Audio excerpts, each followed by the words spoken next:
So we're joined in studio once again by Dennis Young, President and CEO of Ittner Architects, and Jeff Vose, Chairman of Illinois Governor's School Safety Task Force. And welcome in, Jeff. It's good to see you. Thank you. Good morning, John. I want to talk a little bit about the history of the Governor's Task Force, because this is something that Governor Rauner, he was the originator of this. Well, yes? actually, it was Governor him. Quinn. Okay. This actually came out of the Sandy Hook tragedy. In 2013, they established this task force, which is a combination of legislators, practitioners, educators, and they also created a group. It's called STIC. It's the Statewide Terrorism Intelligence Center, which comes out of our Illinois Emergency Management Agency. So those things came out of that tragedy. So that was the jumping off point. What was the initial task that you were given? It can't be as simple as make things safer. Well, our recommendations finally came out in 2016. We did a lot of research. We met all quarterly for a couple of years. We went around the state and received information from parents, educators, community members to determine if there was anything we needed to change or legislate on a statewide level out of that task force. And Dennis, we mentioned before, this is one of the resources that you have as a builder, is talking to groups like this. So talk a little bit about that, how that nexus happens and the conversations that you've had. Well, what's wonderful is they have a document that is well over 4 inches thick that really gives some guidelines on how to prepare safe schools. But nothing short of picking up the phone and calling Jeff. Right. Because every situation is so different, and asking how certain things apply, and how we set up drawings for law enforcement and all the rest. So, right, and part of my job as a regional school superintendent, we inspect all buildings annually. We also sign off on crisis management plans. And out of that task force, one of the main things that came out was that they opened that statewide terrorism task force center to help kind of as a clearinghouse, and they've had over 100 different responses in regards to threats since the Parkland tragedy. So it is useful so that they can determine how to move forward and make good decisions at the local level. How do you get that information to the public? If people are interested in what the task force comes up with, what the recommendations are, if parents are concerned about what's going to be happening in their schools, how open is that process? I think it's pretty open. The Illinois State Board of Education houses that document that Dennis was referring to. And what it is good about it right now is they've reopened the task force. That was 16 when we made the recommendations, and one that came out of that, the only thing that was mandated, because districts have a lot of mandates on them right now, but the one mandate was they felt to prepare schools, they are mandating that they do 6 drills, weather, fire, bus evacuation, but the one was law enforcement, and they wanted that law enforcement drill to be random, so that would prepare teachers and administrators and personnel and students by doing a random drill. And we've also seen with the drilling that things are done differently. For example, in some places they'll do drills with just faculty. Just the teachers will come in maybe during the summer and run through a drill. Sometimes they'll do random drills that are live drills where the students are there. This has become a source of controversy for some, because it's always going to be a discussion about what happens during these drills. Are the kids too scared? Is it too much for them? How do you balance that? What are the recommendations from the... That good question, and I think it's very difficult to have the students in the drill. For example, I have 2 counties that I have jurisdiction over. So actually tomorrow, we had our working group for the task force yesterday.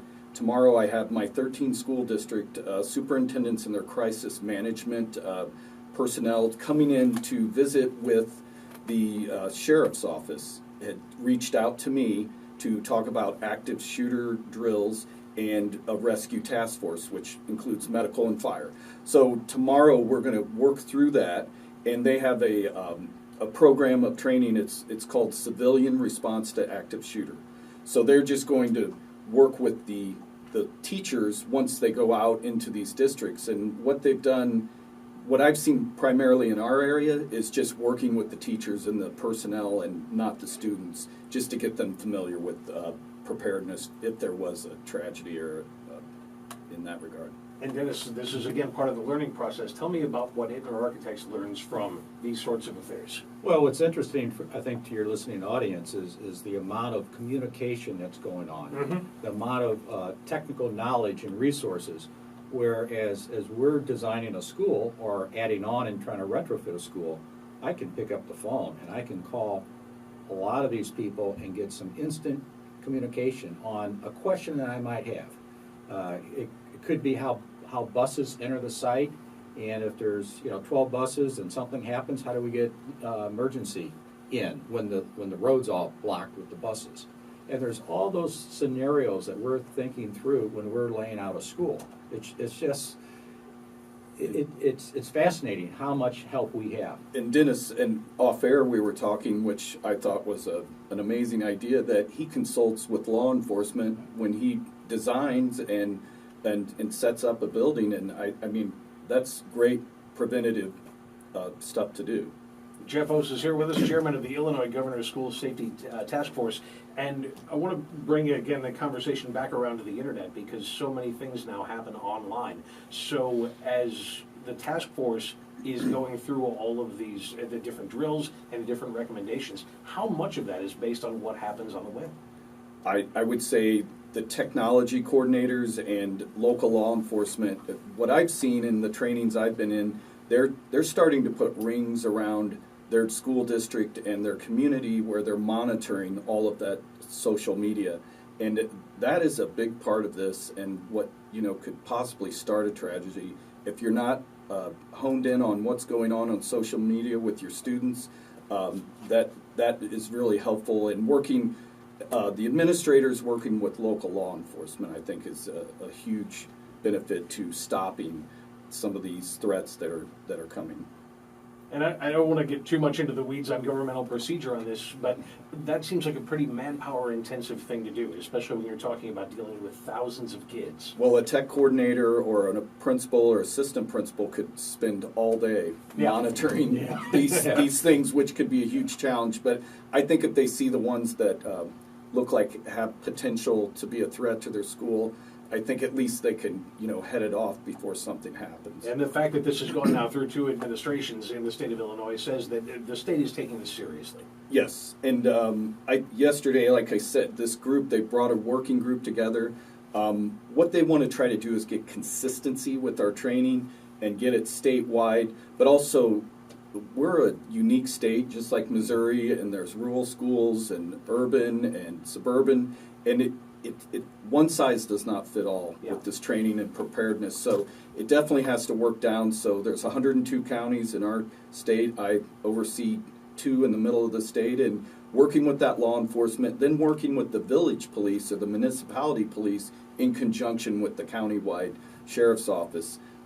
That's what I'm excited about, that tomorrow we're coming together and we're going to work with those individuals and to keep kids safe.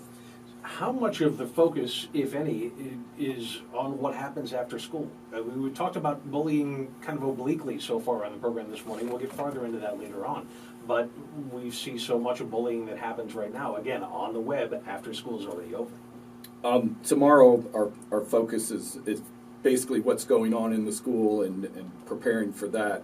But that's a whole nother aspect to deal with, the social, emotional, mental health pieces that we're dealing with that we haven't even, that could be a whole nother segment. Sure. But those are concerns that we've got to have our eyes on and make sure we're helping kids that need to get help within our buildings.